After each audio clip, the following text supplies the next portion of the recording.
So Hugh Steers was an artist working in the 80s and 90s in a more figurative style when that kind of style was a little less in vogue. He actually was also the nephew of Gore Vidal and was related to Jackie O. But he considered himself part of a tradition of painting, of American painting, that captured this gorgeous bleakness, as he called it. He considered himself part of that same legacy following Edward Hopper, Jackson Pollock. And you really do see a lot of the same exploration of loneliness, intimacy that you might see in a Hopper painting in these works. He wanted to draw people in with a recognizable figurative style, but then confront them with, very challenging themes. And here we do really see a beautiful, touching exploration of often couples, sometimes people who are alone, comforting each other, helping each other, taking care of each other in sickness. Steers was diagnosed at 25 with AIDS.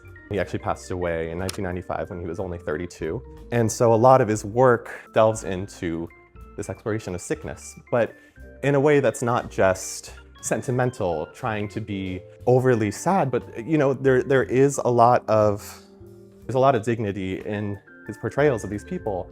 And what he talks a lot about, especially with his couples scenes, is how, he wanted to portray these couples and people taking care of each other in a way that he, would have loved to be taken care of, to be with someone and hold space, especially in his sickness. Each of these paintings, these are some of his earlier works. As we go along chronologically, his later works, he uses the lighting and the darkness to kind of create these very close, intimate spaces that bring the viewer in. Actually, this is a rare work that he did it in 1991 at the Skowhegan School of Painting in Maine. We know this because he only ever really did outdoor paintings during that time. So it's different and unique in that sense. A lot of his paintings are considered kind of like allegories. They're stories where you might not necessarily know what's going on, but there's certainly a scene happening. There's a drama to it. And that's what's so enchanting about them is you come into it, you look at it, and you're immediately trying to figure out like what happened just before this moment, what's about to happen, who are these people, especially at a time when AIDS was such a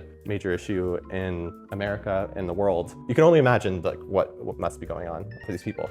Over here, we have 3 lithographs. These are some of his last works. Hugh Steers actually signed and dated them the same day he went to the hospital. This work I want to highlight because this character, this figure in white heels, and often it's a white hospital gown. Here it's actually a dress. Comes up a lot in a lot of his works. Steers spoke about, with the concept of these heels, how the taller they get, the more outrageous they get. They kind of project this defiance and boldness, and there's a pride in them and a power in them that became more and more prominent in his works later in his life.